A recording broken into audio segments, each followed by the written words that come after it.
আজি আৰু এটা গুৰুত্বপূৰ্ণ সিদ্ধাৰ্থৰ উকিলে আৰ্গুমেণ্ট কৰিছিল, তেতিয়া আমি কাউণ্টাৰ ৰিপ্লাইও দিছিলোঁ।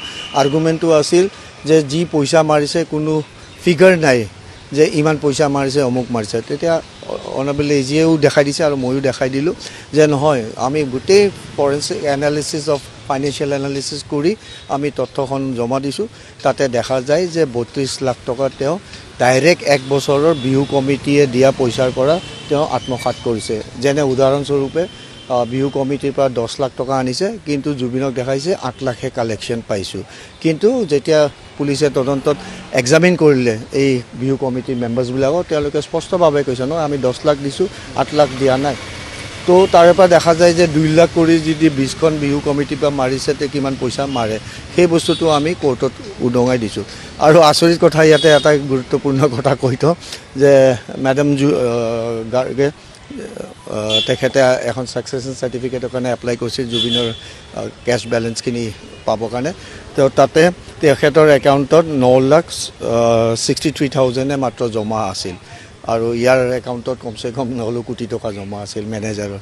সেইখন ছাকচেছন অনাৰেবল কোৰ্টে এলাউ কৰিছে ইয়াৰ ফেভাৰত, ৱাইফৰ ফেভাৰত, গৰিমা গৰ্গৰ ফেভাৰত। লাৰ্ণেড এজিয়ে খুব সুন্দৰকৈ গোটেই পইণ্টছবিলাক তেওঁলোকে যিটো গ্ৰাউণ্ডত বেইল বিচাৰিছে সেইখিনি কথাখিনি নাকচ কৰিছে।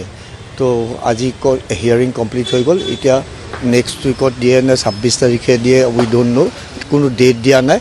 কিন্তু CAV কৰা বুলি কয়, অৰ্থাৎ জাজমেণ্ট ৰিজাৰ্ভ, কোৰ্ট এডজন্স ফৰ ভাৰ্ডিক্ট। তো সেইকাৰণে জাজমেণ্টটো বা অৰ্ডাৰটো অহা তাৰিখত সন্দীপন গাৰ্গৰ পিটিশ্যনখন আজি তেওঁৰ উকিলে আৰ্গুমেণ্ট কৰিলে, আৰু আমি ক'লোঁ যে আমি অবজেকশ্যন ফাইল কৰিব লাগিব আৰু আমাক এটা সময় দিব লাগে। তেখেতে কোৰ্টে ক'লে ঠিক আছে, আমি সন্দীপন গাৰ্গক আজি শুনি লওঁ, আৰু তো আপোনালোকে যেতিয়া ভেকেশ্যন খুলিব তেতিয়া ৰিপ্লাই দিব। সেইকাৰণে অহা ডেটটো 15/7 জুলাইত ফিক্স কৰিছে আমাৰ অবজেকশ্যন আৰু অবজেকশ্যন ৰিপ্লাই দিবৰ কাৰণে। হয়, তেওঁলোকে এটা গ্ৰাউণ্ড লৈছিল যে লং ইনকাৰশ্যন, তাৰমানে বহুত দিনৰ ভাৱে জেলত আছে।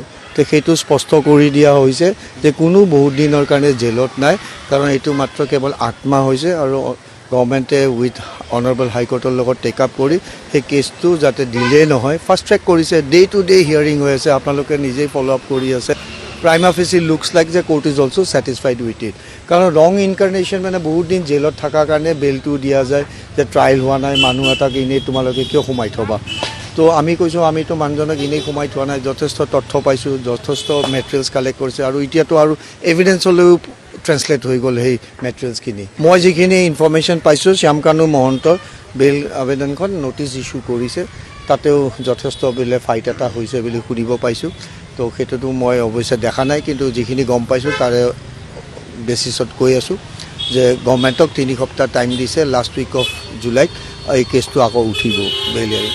কিন্তু সেইটোতো জেনেৰেল কোৰ্চত। কিন্তু চবতকৈ আচৰিত পালোঁ মই, সিদ্ধাৰ্থই এখন ট্ৰেন্সফাৰ পিটিশ্যন ফাইল কৰিছে যে অসমৰ পৰা এই কেছটো বাহিৰত লৈ যাব লাগে।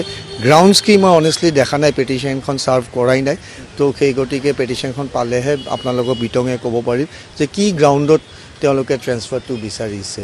সেইটোতো সদায় কৈয়ে, যেনেকুৱা যে মিডিয়া ট্ৰায়েলৰ প্ৰেছাৰ আছে, অমুক আছে, কৈছে মিডিয়া ট্ৰায়েলটোতো নাই, ৰাইজে জানিব বিচাৰে, মিডিয়াই ৰিপৰ্টিং কৰিবই লাগিব। তো তাতেতো কোনো বাধা নাই। আজিকালি চব কোৰ্টেতো প্ৰায় আপোনাৰ অনলাইনে দেখিব পাৰে, চাব পাৰে।